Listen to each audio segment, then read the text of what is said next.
আমার সকল বন্ধুকে জানাই অক্ষয় তৃতীয়ার আন্তরিক প্রীতি, শুভেচ্ছা ও অভিনন্দন। অন্য দিনের তুলনায় আজকের অক্ষয় তৃতীয়া একটা আলাদা রকম দিন এবং তার মাহাত্ম্যও নাকি অন্যরকম।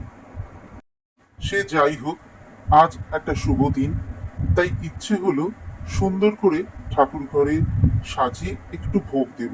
ভোগ আর তেমন কিছু নয়, বাজার থেকে একটু মিষ্টি কিনে নিয়ে আসবো আর ফুল মালা দিয়ে ঠাকুরটাকে সাজাবো। তবে আমার বাড়ির গাছে বেশ কিছু ফুল হয়েছিল।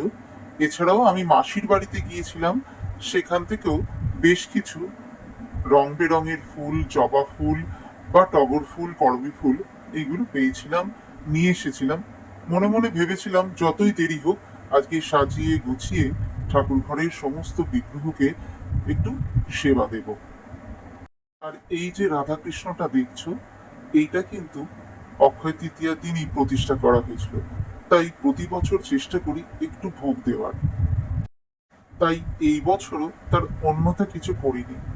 যতটা পেরেছি ততটাই ওনাকে সেবা দেওয়ার চেষ্টা করেছি। প্রতিদিন এত ফুল তুলে সুন্দর করে সাজিয়ে পুজো করতে পারি না, তবে বিশেষ বিশেষ দিনগুলো যেরাম করে হোক, ফুল নিয়ে হোক বা মালা দিয়ে হোক, আমি ঠাকুর ঘরের প্রত্যেকটা বিগ্রহকে সাজাবার চেষ্টা করি। সত্যি কথা বলতে কি, সাজাবার পর এবং পুজো করার পর আমি বেশ কিছুক্ষণ মুগ্ধ হয়ে বসে থাকি আমার এই বিগ্রহের দিকে তাকিয়ে। এত সুন্দর লাগে দেখতে, দেখে মনে হয় আমি যেন ঠাকুর ঘরে নয়, কোনো এক মন্দিরে বসে আছি।